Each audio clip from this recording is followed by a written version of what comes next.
Assalamualaikum warahmatullahi wabarakatuh.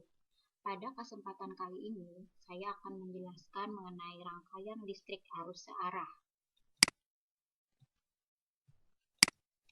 Setelah mempelajari bab ini, kalian diharapkan bisa memecahkan persoalan dengan hukum pertama dan kedua Kirchhoff, mengombinasikan resistor-resistor untuk memperoleh nilai resistansi tertentu, dan membuktikan persamaan fisika yang berkaitan dengan rangkaian listrik searah.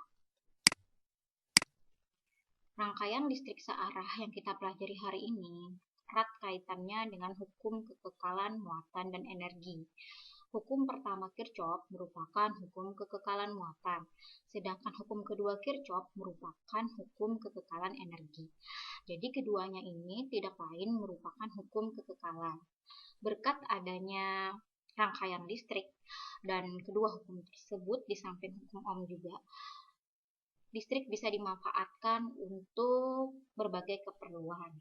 Seperti ini, rangkaian listrik yang nampak pada pohon di taman kota, kemudian ini lampu hias di meja, kemudian ini juga lampu hias ya untuk hiasan di rumah, kemudian ini untuk penerangan di rumah. Sesungguhnya kedua hukum Kirchhoff yang merupakan hukum kekekalan alam semesta sudah diungkapkan oleh Al-Quran pada Al-Quran Surah Al-Ghazalah ayat 7-8. Semoga kalian bisa membaca intisari atau tafsir ringkas dari kedua ayat tersebut. Sebaiknya juga kalian melihat secara langsung untuk menunjang pemahaman mengenai rangkaian listrik. Nanti di scan bukunya ya, kode QR, maka akan terhubung ke video YouTube. Baik anak-anak, kita lanjut. Ini adalah rangkaian listrik sederhana karena hanya terdiri atas satu sumber tegangan. Kalau seperti ini berarti tegangan DC. Yang panjang ini kutub positif, yang pendek kutub negatif. Ada tanda E. E ini adalah gaya gerak listrik atau tegangan di dalam baterai, kalau dia merupakan baterai. R kecil merupakan hambatan dalam baterai. Setiap baterai itu memiliki komponen-komponen di dalamnya, sehingga baterai pun memiliki hambatan dalam. Kemudian I adalah lambang kuat arus. Arus listrik mengalir dari kutub positif menuju kutub negatif. Sedangkan R yang gerigi-gerigi ini adalah hambatan listrik. Kita lanjut. Hukum pertama Kirchhoff. Hukum pertama Kirchhoff ini mengatur tentang arus listrik yang masuk dan keluar titik cabang. Kita bisa menganalogikannya dengan aliran air di sungai. Misalnya ada titik di sini yang berwarna hitam.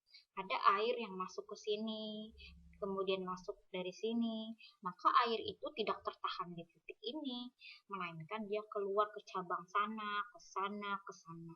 Sama seperti arus listrik, ada titik cabang T, begitu ya. Kan rangkaian listrik itu bercabang, sangat mungkin bercabang-cabang melalui kawat-kawat, gitu ya, atau melalui kabel-kabel. I1 berarti arus listrik yang masuk ke titik P. I2 merupakan arus listrik yang masuk ke titik P. Kemudian harus keluar dong, masa dia tertahan di titik P, bisa kebakaran, kepanasan nanti kan kawatnya. Maka dia keluar ke I3, ke I4, dan ke I5. Dari sini kita bisa memperoleh persamaan ini. Dari mana datangnya? Apabila arus yang masuk kita beri tanda positif dan arus yang keluar kita beri tanda negatif, maka jadinya seperti ini. I1 tambah I2 kurang I3 kurang I4 kurang I5 sama dengan 0.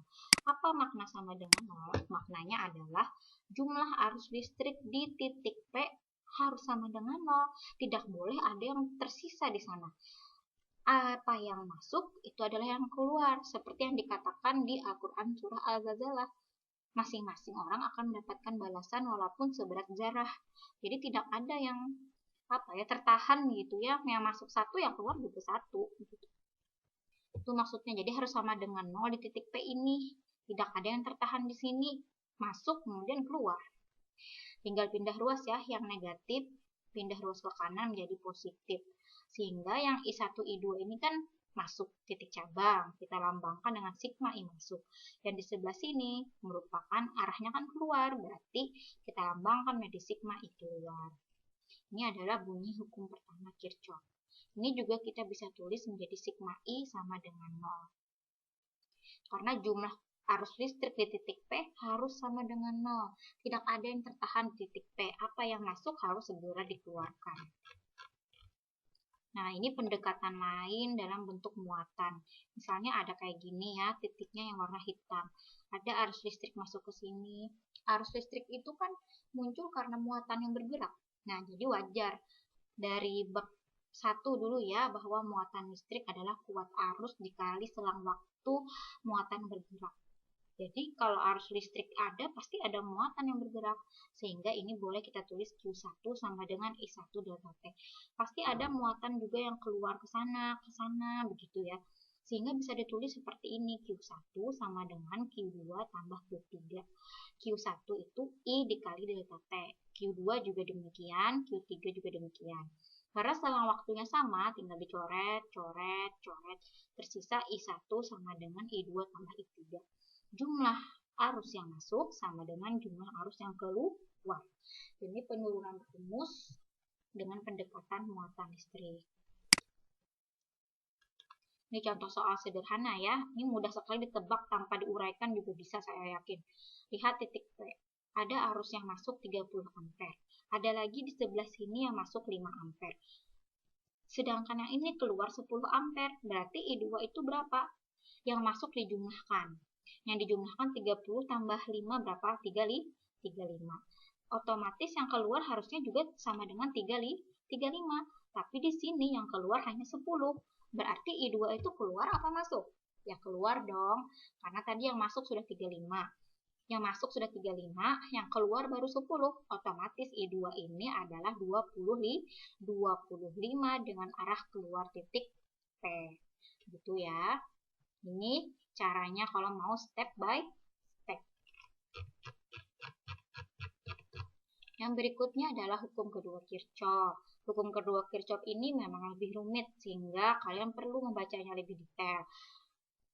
Ya nanti waktu post test sih memang ada soal yang rumit, tapi kan open book. Jadi kalian bisa melihat buku ini sebagai alat bantu dalam menjawab soal. Hukum kedua Kirchhoff ini berbicara tentang loop. Loop tadi adalah rangkaian listrik tertutup.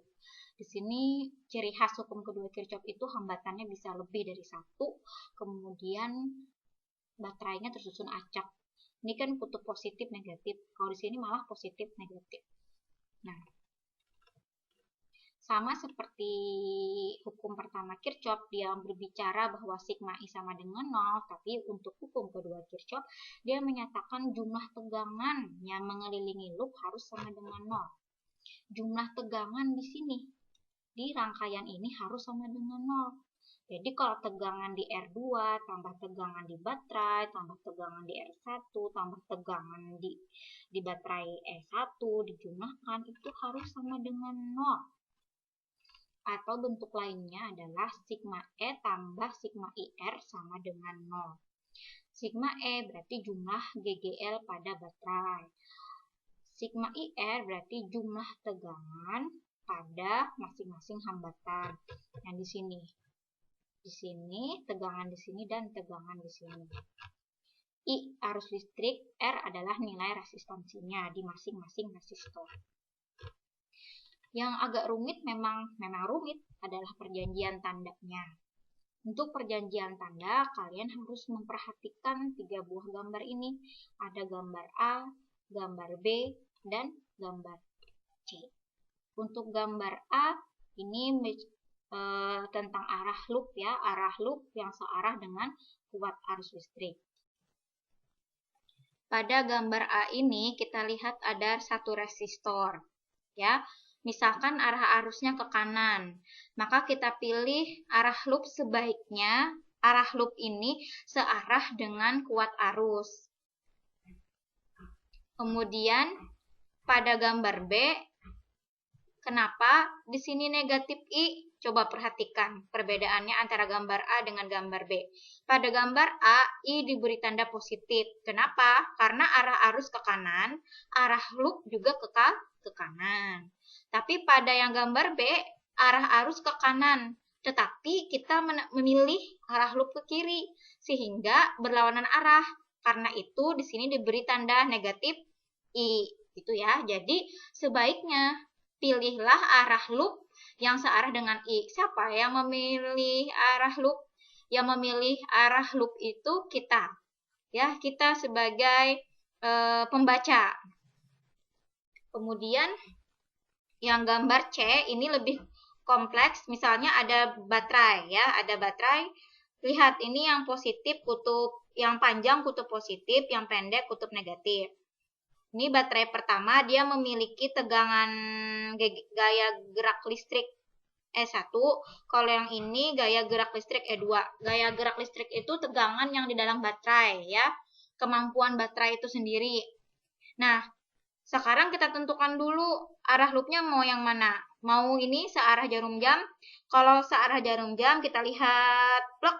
Nah, ketemu duluan siapa? Kutub positif. Karena ketemu kutub positif, maka nanti E1 bertanda positif. Terus lagi kita berkeliling, tak. Oh, kita ketemu dengan kutub negatif.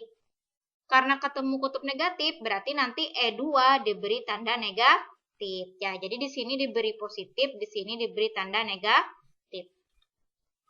Lanjut ya. Kalau kalian mau mengutak-atik simulasi, boleh ini untuk bervariasi belajar ya, dan supaya tidak bosan, kalian silahkan cari Circuit Construction Kit DC, dicoba-coba rangkaiannya.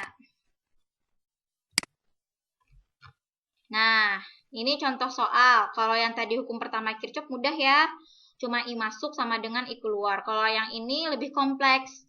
Ya, pelan-pelan kita lihat. Ini ada resistor. Resistor yang pertama 4 ohm. Lihat, diketahui 4 ohm. Resistor yang kedua di bawah di sini 2 ohm. Siapa yang memberi nama ini R1, siapa yang memberi nama R2, yaitu kita ya. Kita pembaca. Kemudian di sini dia sudah memberi nama dari soal bahwa ini baterai pertama, tegangannya atau gaya gerak listriknya 3,0 volt, sedangkan E2-nya 12 volt, gitu ya. Sekarang pertanyaannya apa ya? Arus listrik, ya benar, ini ada 2 buah baterai, susunannya acak.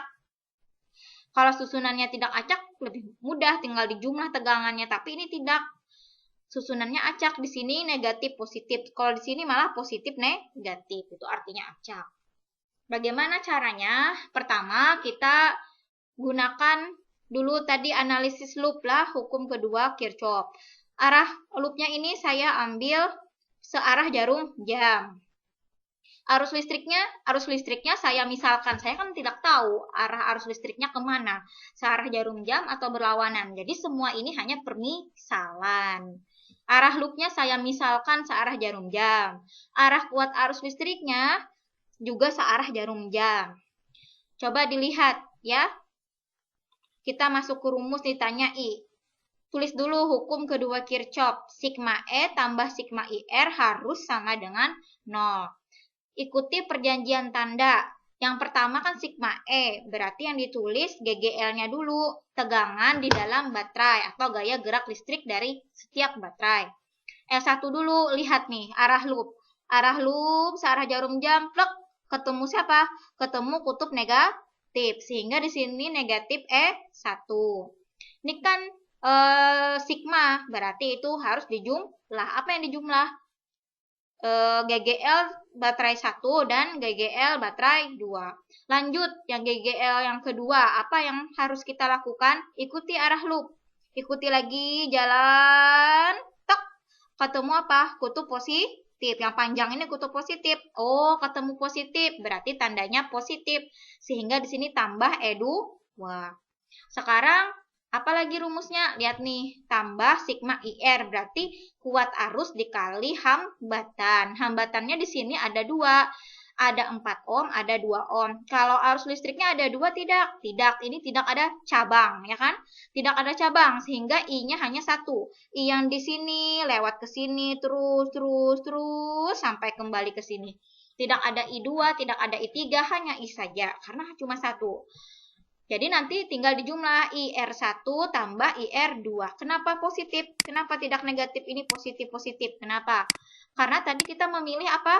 Pilihlah sebaiknya arah loop searah dengan arus listrik. Kalau arah loop berlawanan dengan arus listrik, maka arus listrik bertanda negatif.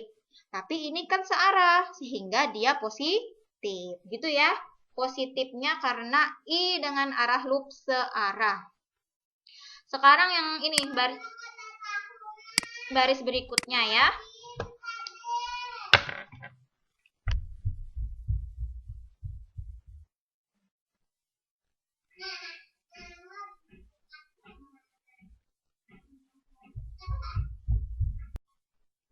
Yang berikutnya tadi baris kedua ya. Tinggal disusun dari baris pertama, E2 kurang S1. Kan E2-nya positif, S1-nya negatif. Jadi kayak gini. Yang ini kan tinggal dibuka kurung, I-nya tarik keluar karena ini I-nya sama, dikurungin R1 tambah R2. Dari sini ya, diubah. Kemudian kita masukkan angka. Lihat yang tadi. Yang tadi E2 nilainya berapa dari sini? E1 nilainya berapa? I itu yang ditanya. R1 4, R2 2. Tinggal kita masukkan angka, silahkan dihitung 12 kurang 3, 9. 4 tambah 2, 6. Jadi ini I 6 ohm, 9 voltnya kita pindah ke kanan. Karena asalnya positif, pindah ke kanan jadi negatif. Berarti kalau I mencarinya bagaimana? Negatif 9 volt dibagi 6. Ini ya, karena kita mau menghilangkan 6 ohm, berarti jadi dibagi. Yang di atas posisinya kemudian menjadi ke bawah. Berarti negatif 9 dibagi 6 negatif 1,5. Artinya besar arus listrik pada loop yang ini tadi adalah 1,5 ampere. Kenapa jadi bertanda negatif? Tanda negatif berarti pemisalan kita tadi itu terbalik. Ini kan hanya permisalan, lihat. Dia tuh kita misalkan I-nya ke kiri, terus muter searah jarum jam. Supaya memudahkan hitungan, itu kan hanya misalkan.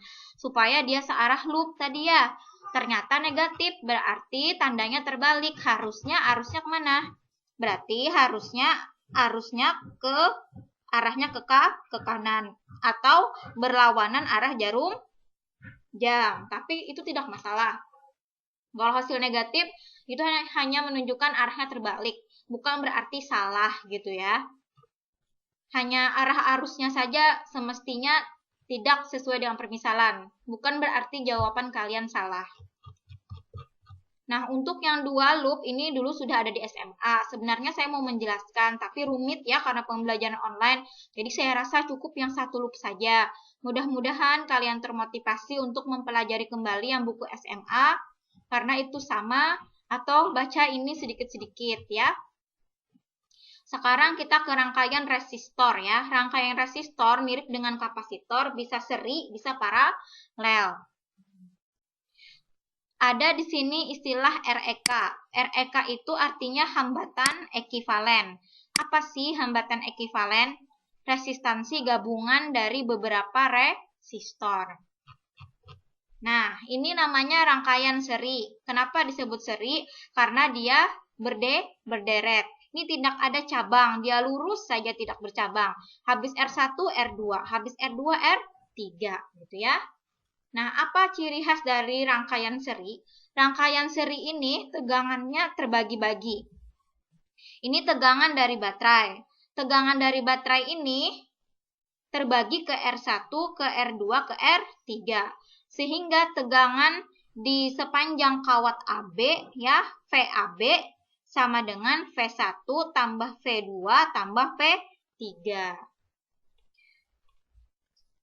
Namun di sini yang menjadi ciri khasnya berikut adalah pada rangkaian seri kalau mau mencari hambatan ekivalen semuanya tambah.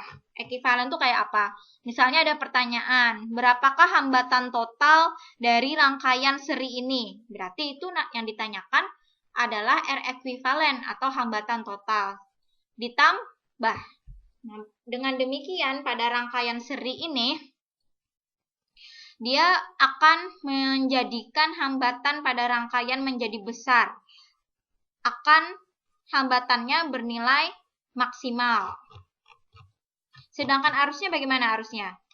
Arusnya sama. Yang lewat R1 sama dengan arus yang lewat R2 sama dengan arus yang lewat R3. Sekarang paralel. Nah, paralel ini dia sejajar. Ini garisnya kan sejajar. Jadi hambatannya juga tersusun sejajar. Ada titik cabang, ini bercabang. Jadi arus I yang masuk itu pecah menjadi 3, I1, I2, I3. Di sini berlaku jumlah arusnya dijumlah. Kayak hukum pertama Kirchhoff. Kuat arus yang masuk titik A sama dengan kuat arus listrik yang keluar ya. Jadi di sini ditulis I sama dengan I1 tambah I2 tambah I3.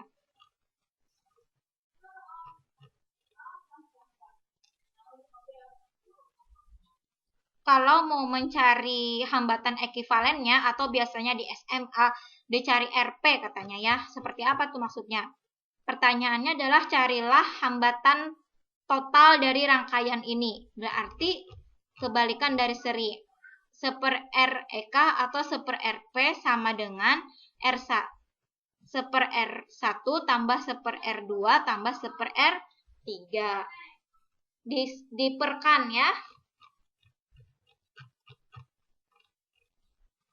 Sekarang contoh soal yang sederhana.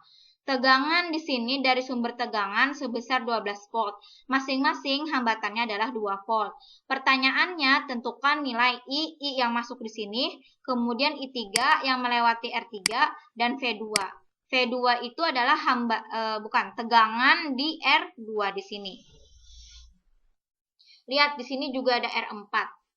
Jadi ada 4 resistor. Ini namanya rangkaian gabungan, kombinasi dari paralel, kemudian habis diparalelkan diserikan. Seperti apa langkah pertama? Sederhanakan dulu yang rumit. Yang rumit kan paralel.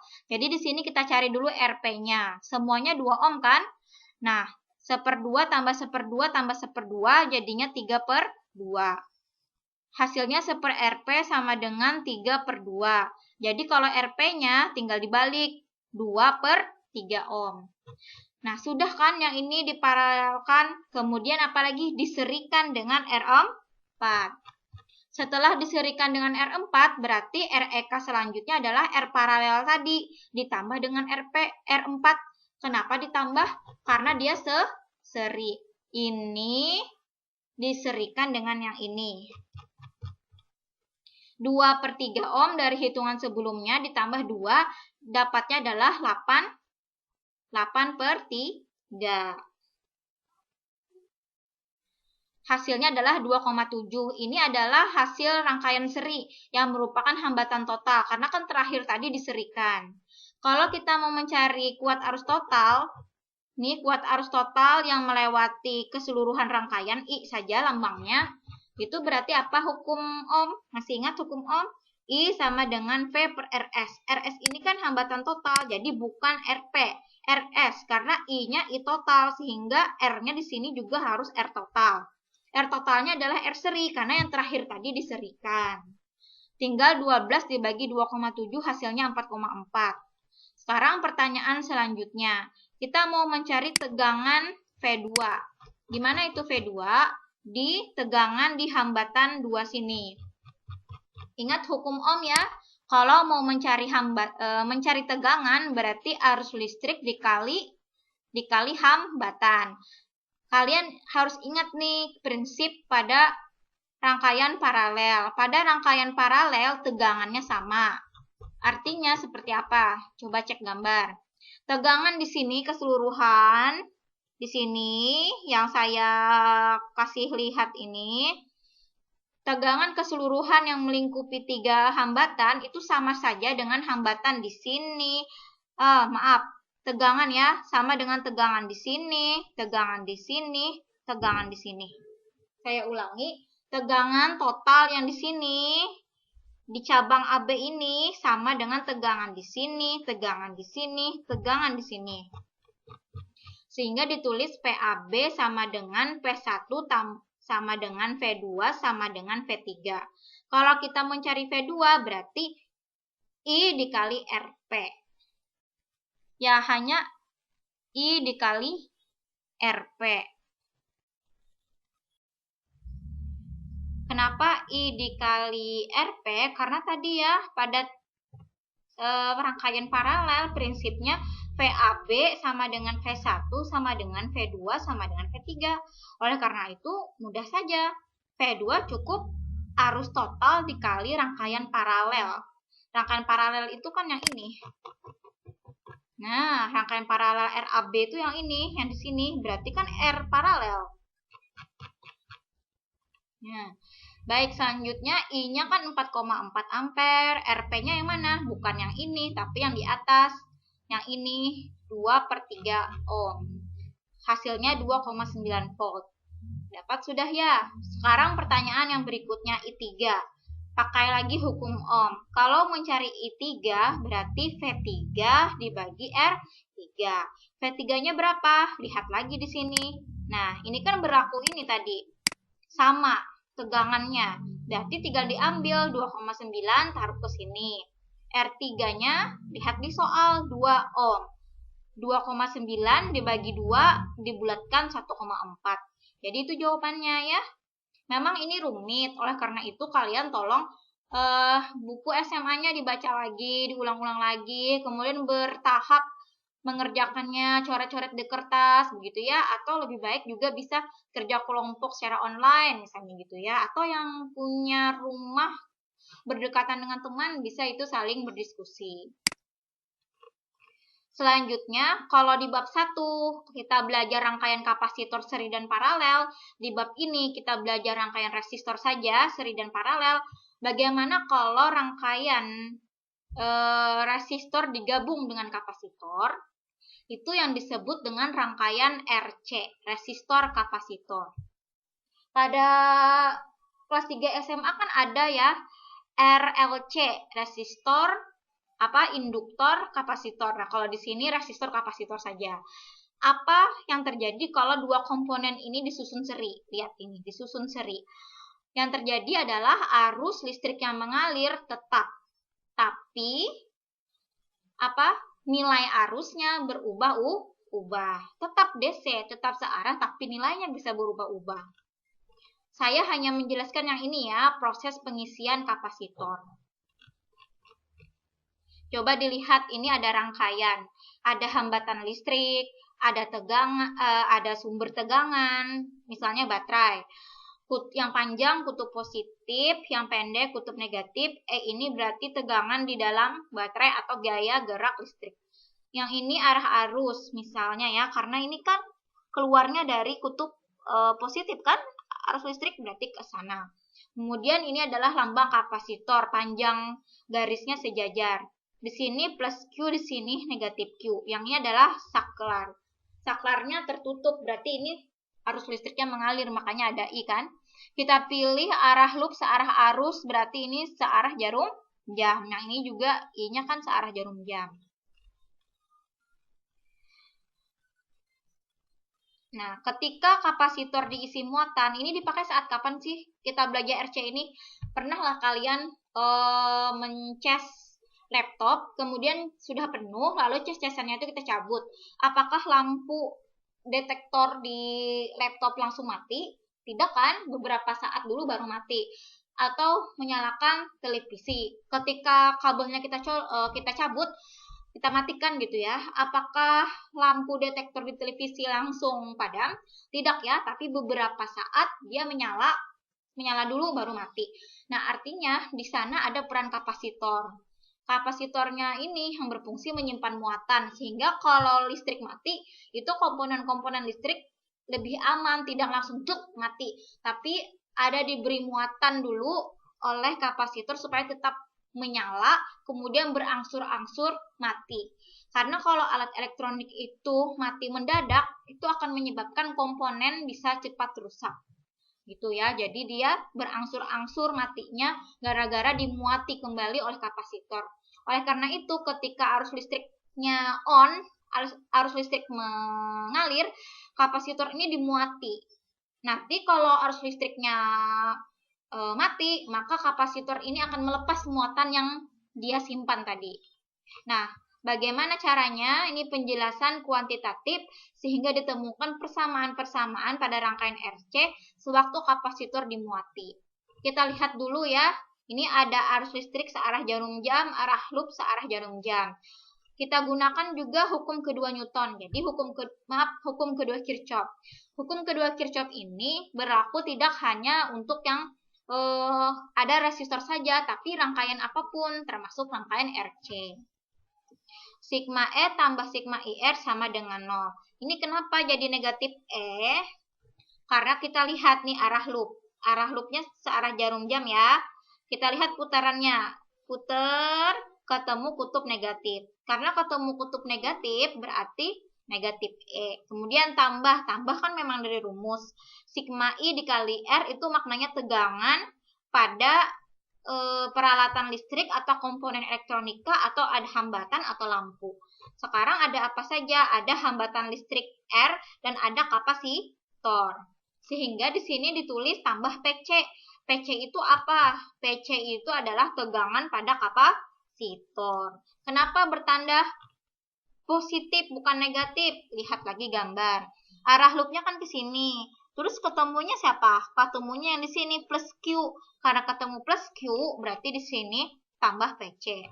Bu, bagaimana tahu di sini plus Q, sedangkan di bawah negatif Q? Lihat. Baterainya kan di sini yang panjang ini kutub positif. Arus listrik mengalir ke sini kan? Nah, berarti yang ketemu kutub positif, maka di sini menjadi plus Q. Yang ketemu kutub negatif, ini garisnya pendek, berarti kutub negatif. Kutub negatif ketemu kutubnya kapasitor, berarti di sini dia menyimpan muatan negatif, gitu ya. Kalau ini positron, berarti ini elektron. Oke, lanjut. Sekarang tambah IR. I-nya yang mana? I yang ini. R-nya yang mana? R yang ini. Jangan lupa kita punya hambatan luar. Kenapa positif? Lihat arah loopnya ke sini, searah jarum jam. I-nya kemana? Ke sini juga. Karena searah berarti positif. Sekarang tinggal kita utak-atik. Semuanya yang baris kedua ini kita kali negatif 1. Jadi negatif M jadi positif. Plus di sini jadi negatif, yang plus jadi negatif. Jadi ini tadi dikali negatif 1. Sekarang kita rubah. E tetap E, ini tetap, yang ini VC. Ingat lagi pelajaran kapasitor di bab 1.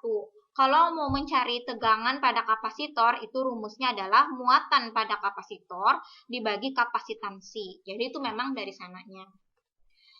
Selanjutnya, pada saat saklar ditutup, saat waktu sama dengan 0 detik, muatan kapasitor masih 0, ya kan? Karena dia baru ditutup.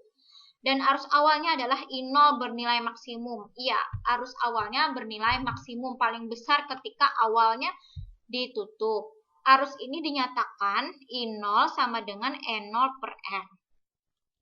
Pada T0 ini, berarti pada saat awal, tegangan di kedua kutub baterai seluruhnya muncul pada resistor. Setelah itu, ketika kapasitor diberi muatan hingga nilainya maksimum, kan tadi saklarnya ditutup, arus mengalir. Berarti nanti kan ini dimuati, sehingga di sini plus Q, di sini negatif Q.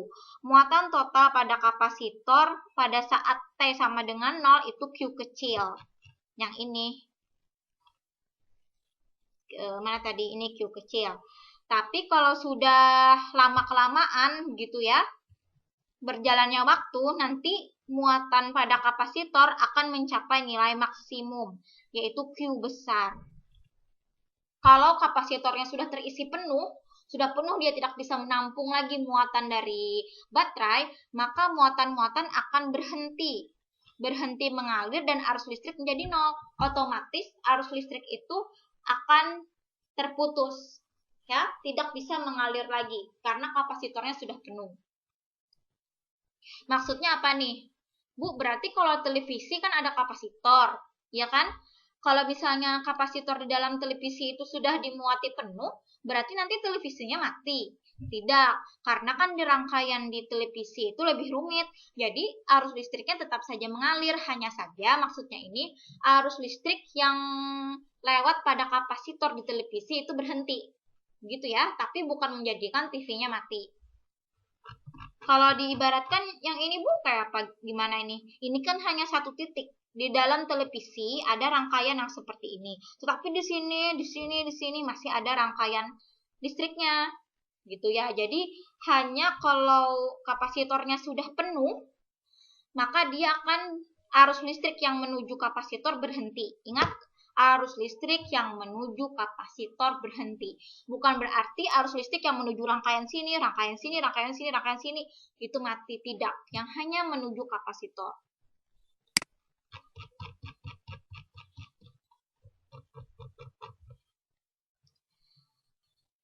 Kembali, nanti arus listriknya menjadi 0 dan tegangan dari baterai seluruhnya muncul pada kapasitor.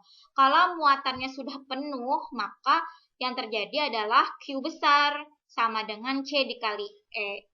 Ini diperoleh dari rumus umum besar muatan kapasitor di bab 1. Sekarang kita cari sebagai fungsi waktu. Lihat kembali yang ini. E kurang Q per C sama dengan kurang IR sama dengan 0. Kalau di muatannya sudah penuh, Q kecil berubah menjadi Q besar. Makanya di sini Q besar. Sekarang kita pindah ruas semua, bukan pindah ruas ya, semuanya dibagi R. E dibagi R, Q dibagi R jadi ini. Ini dibagi R jadi I. Sekarang lihat, kuat arus itu apa? Kembali ya.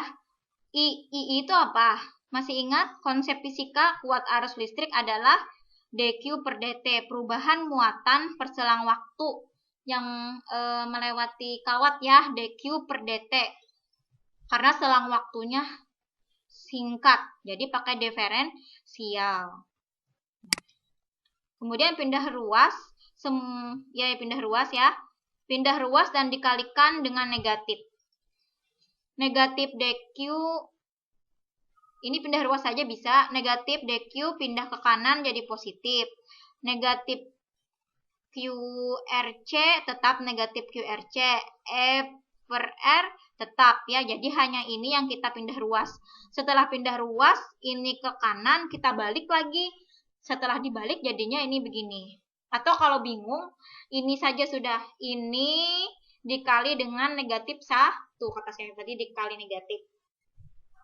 Setelah semua ini dikali negatif, jangan lupa yang E per R dipindah ke kanan, yang ini dipindah ke sini. Ya, coba di kertas ya, kalau mengerjakan fisika tidak bisa hanya memandangi, tapi kamu coba di kertas. Oke, lanjut. Sudah seperti ini, susunannya sudah cantik, kita buat lagi lebih menarik. Semuanya kita apakan ini, disamakan penyebutnya ya, di bagian bawah ini disamakan. Kalau ini per R, ini per RC, berarti disamakan penyebutnya menjadi sama-sama RC. RC dibagi RC ya, C dikali E, CE. RC dibagi RC 1 kali Q. Sehingga ini kalau sudah sama penyebut, jadikan satu gini aja kan, supaya nggak repot. CE kurang Q per RC. Nah, sekarang yang ini perhatikan dengan yang ini. Kita kali silang, DT kali silang ke atas, DT-nya ke atas. CE per Q yang atas pindah ke bawah, jadi kan kali silang. Ini ke sini, yang ini ke sini, tukaran posisi. Nah, jadi dapatnya ini, dQ per Q per CE sama dengan negatif 1 per RC dt. Kenapa jadi negatif 1 per RC? Ya, tadi kan ininya sudah hilang. Ya, sudah hilang, ini sudah hilang, berarti ini ke sini. dt-nya yang ke atas.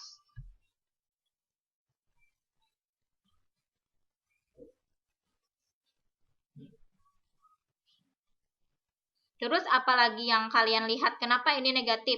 Aneh nggak? Aneh. Coba lihat di sini CE kurang Q. Yang di sini apa? Q kurang CE. Makanya muncul negatif karena susunannya kita balik. Lihat, ini seperti ini, yang ini seperti ini, berarti dibalikkan susunannya ada negatif. Atau kalau kalian mau rinci, silahkan kalian coba di kertas supaya tahu langkah-langkahnya, karena kalau di buku kan tidak semuanya rinci ya. Sekarang kita mau menghilangkan diferensial. Kalau mau menghilangkan diferensial berarti pakai integral. Kita batasnya 0 sampai Q. Dari dari muatannya tidak ada sampai muatannya ada. Jadi ini kita integralkan, yang ini waktu kan? Karena yang diferensial adalah dt. Dari waktu 0 detik sampai sekian, jadi sampai T. Nah, sama seperti integral biasa, kalau integralnya dq, ya dq ini kan yang ini ya, ini dq, berarti yang diintegralkan kan q. Tapi q-nya kan ini di bawah ya. Di bawah ini jadi bagian kan? Berarti itu menjadi ln q kurang CE, batas atas Q, batas bawah 0. Kalau ini gampang, integral dt kan langsung T gitu ya. Kalian baca-baca lagi bagaimana cara mengintegralkan. Integral dt menjadi T, batas atas T, batas bawah 0. Ini dimasukkan dengan ln. Ln itu batas atasnya Q, berarti Q kurang CE. Kalau 0, berarti kan Q-nya diganti dengan 0. Batas bawah ini kan artinya kurang ya, kurang kan? Tetapi dalam ln kurang itu sama dengan bagi. Nah, makanya di sini tertulis minus C epsilon. Yang di sini minus T per RC. Kenapa? Karena T-nya kita ganti T. Kurang begitu ya, kurang dengan yang ini T-nya diganti 0. Ini diganti 0 kan hilang, jadi tersisa ini.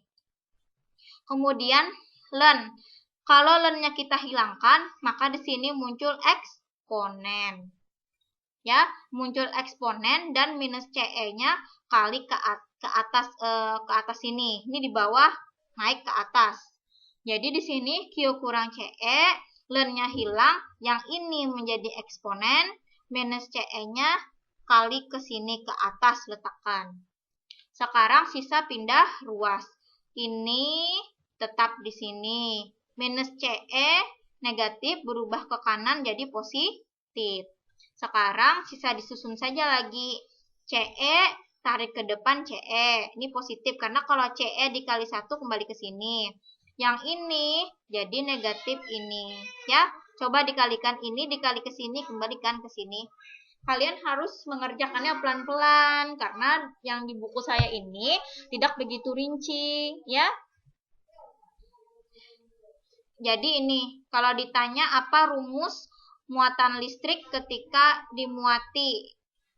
Apa rumus muatan listrik ketika kapasitor dimuati gitu ya, yang ini. Kalau ditanyanya arus listrik yang mengisi muatan kapasitor rumusnya apa? Nah, arus listrik yang mengisi muatan kapasitor yang ini saja dimodifikasi. Ini kan sudah dapat persamaan muatannya. Arus listrik adalah apa? dq per dt kan? Berarti ini I, dq, Q-nya ini. Nah, taruh ini ke sini. Kita turunkan. Ini Q, kalau diturunkan kan tetap Q. Turunan eksponen apa? Turunan eksponen? Ini negatif, berarti jadi negatif ya, jadi negatif. Yang di atas lagi diturunkan negatif apa? Negatif RC. Ini hampir kesambung, bukan perperan ya, ini negatif 1 per RC. Turun jadi sini negatif 1 per RC. Eksponennya tetap. Lihat di lampiran. Di lampiran saya itu ada, lampiran buku ini ada cara menurunkan eksponen. Jadi saya ulangi. Ini kalau diturunkan, ini kan Q-nya kali ke dalam yang ini. Jadi Q tetap Q, begitu ya. Sedangkan ini tanda negatif kan, kalau diturunkan terhadap dt jadi negatif, jadinya negatif Q. Kemudian eksponen diturunkan tetap eksponen. Di sini eksponen, tetapi bagian pangkatnya harus diturunkan ke bawah. Tidak menjadi pangkat. Negatif 1 per RC, T-nya jangan, karena kan diturunkan terhadap T. Jadi dapatnya negatif 1 per RC. susun lebih bagus, negatif ketemu negatif, positif. Kemudian apalagi? R-nya tetap R. Ini ada Q kan? Q dibagi C jadi E. Sehingga diperoleh ini persamaan kuat arus sewaktu mengisi kapasitor. Ya, ini memang rumit dan pengembangan gabungan kapasitor dengan resistor. Saya berharap kalian membacanya pelan-pelan, diturunkan sendiri, karena tidak mungkin tadi saya katakan hanya dipandangi saja. Baik, sekarang kita ke contoh latihan soal, bukan contoh. Latihan soalnya apa tadi? Tunggu ya.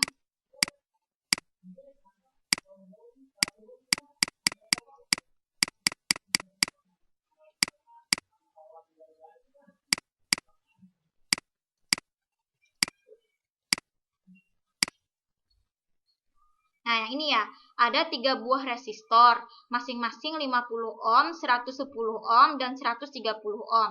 Tentukan berapa hambatan maksimum dan minimum kalau ketiga resistor kita kombinasikan. Coba kita lihat kunci jawabannya.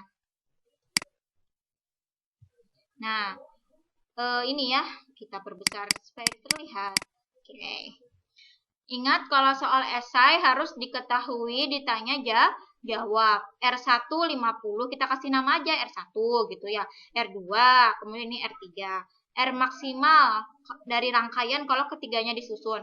Tadi kan saya sudah sebutkan bahwa pada rangkaian seri itu kalau fungsinya adalah menjadikan hambatan di rangkaian maksimal karena semuanya ditambah.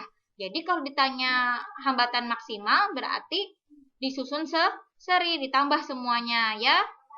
Kalau hambatan minimum berarti yang ini. Nih.